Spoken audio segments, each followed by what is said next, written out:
let's talk about other things that we own stock in then for a moment. Back to banks, seamlessly. Monzo, that's the thing that's a bank that we both like and both own and a bit of our portfolio. I guess kind of call it a part of our broad investment portfolios. It's an investment and it's a bank and it's... do you have more in Barclays or more in Monzo, by the way, Steve? Monzo, definitely. Yeah, I thought so. A bit hard to tell because it's not publicly traded, so you don't always get a quote on it. But almost certainly Monzo in your case. I almost certainly have less in Monzo than I do in other banks. But we've got news from Monzo. What's been happening? Yeah, so... I mean, last time we talked about a Monzo feature, we showed you something in labs and people were quite interested in it, so we thought we'd quickly go over this one as well. So if you use Monzo as your main current account, there's going to be a new feature waiting for you in Monzo Labs. So just to remind you where that is, it's the profile picture in the top corner. That'll bring up your settings menu, and then you'll see a button. It's about 6 or 7 down that says Monzo Labs.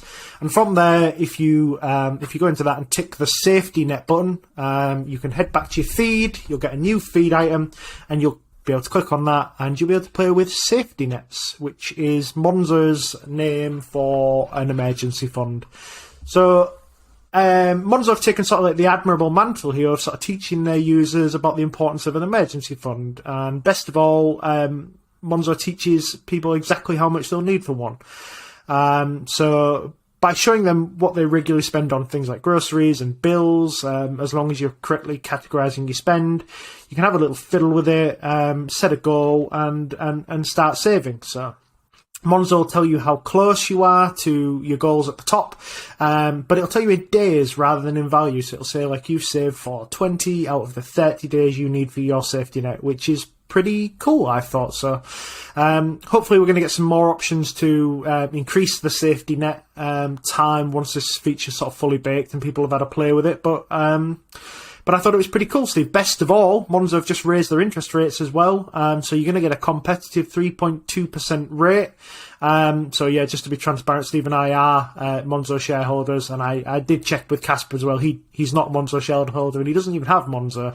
So we'll stick one of our referral links in the description for once, and if you sign up, you're going to get a free $5 once you make a card payment. So yeah, Steve, I thought it was really interesting. Anything on it?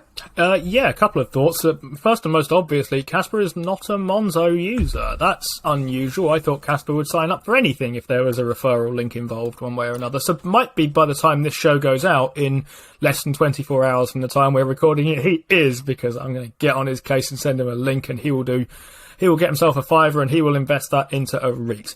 But more seriously, I quite like this feature. It's very on brand for Monzo from what I can see of it. It looks like Monzo is a bank that tries to help people at least understand their spending in various different ways and understand their saving on the other side of it. So the POTS feature and that kind of thing, you can label them. We do use the POTS feature. My wife and I, that's where our joint account is.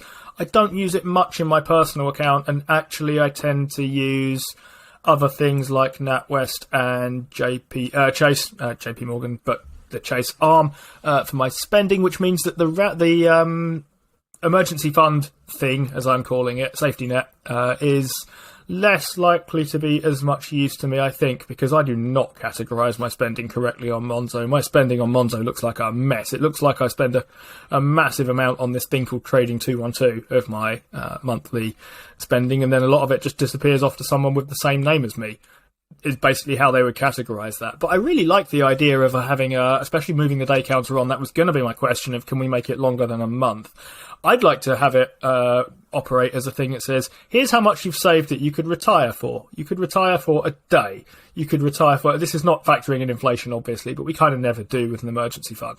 So you could retire for a day. You could retire for 3 days. You could retire for a month, and so on and so forth. It does sort of lend itself to the idea that that potentially investments could be coming to Monzo, whether it's in some kind of managed way or not. It was reported that a few months ago Monzo took a look at free trades books and decided not to purchase them. Your free trade shares just follow you around. Yeah, just for the purposes of people listening only, I punched the air like I just won the World Cup. But yes, I think that does lend to that idea, and teaching people about emergency funds is quite an admirable trait. You don't see it on any of the other banks, even though it is essentially just a dressed up savings account. It's clever, and it shows you that Monzo have still got their head on this kind of thing. All of these things are just dressed up something or other accounts, right? I mean, a pot is just a dressed up kind of other account with your name on it that you label as the car fund or whatever. Chase, I think, do run them as separate accounts, but I think I really like this as a way of going about things. I'm a big fan of Monzo and a big fan of its interface. I have historically, the reason I signed up for it is because it was a very, very simple, very, very basic thing, but very, very easy to use. So I was initially opposed to pretty much every change they've tried to add features on that I generally don't really want. But this one I actually view quite positively. I think it's a good thing and a useful thing, and I don't know that it's going to change much about my life, to be honest, in the way I use Monzo. I'm still waiting for interest rate. Everywhere appears to be pushing a bit. We'll come back to that in a second. Still waiting for the interest rate to get a little bit more competitive there, but I think it's an improvement to this app. So I view this positively. Yep, definitely. So, Steve, have you got any other thoughts before we push on to these Bank of England rates? Not on Monzo, no. I like them very much. I'm pleased, although, by the way, that we can add a second business account. That was the thing. Our business account isn't with Monzo because my business account is, and I can't have two of them there, but I can now. So that's another thing they've brought out that I think is a good thing that I will not be using. Yeah, it might be something we could do in the future. At the moment, we're using Revolut for our business account, and it's actually really good. So it's really hard to criticise them, and it's pretty much free, apart from the one time I accidentally signed up for something and cost us $2.99, which I had to confess my sins. With $2.99 sounds like nothing to most people, but when we're running as tight a budget as the Playing FTSE budget, I had to go back and say, sorry guys, I've made an error. Yeah, that's a lot of recorded hours for us. It is, yeah. It's like 10 episodes, but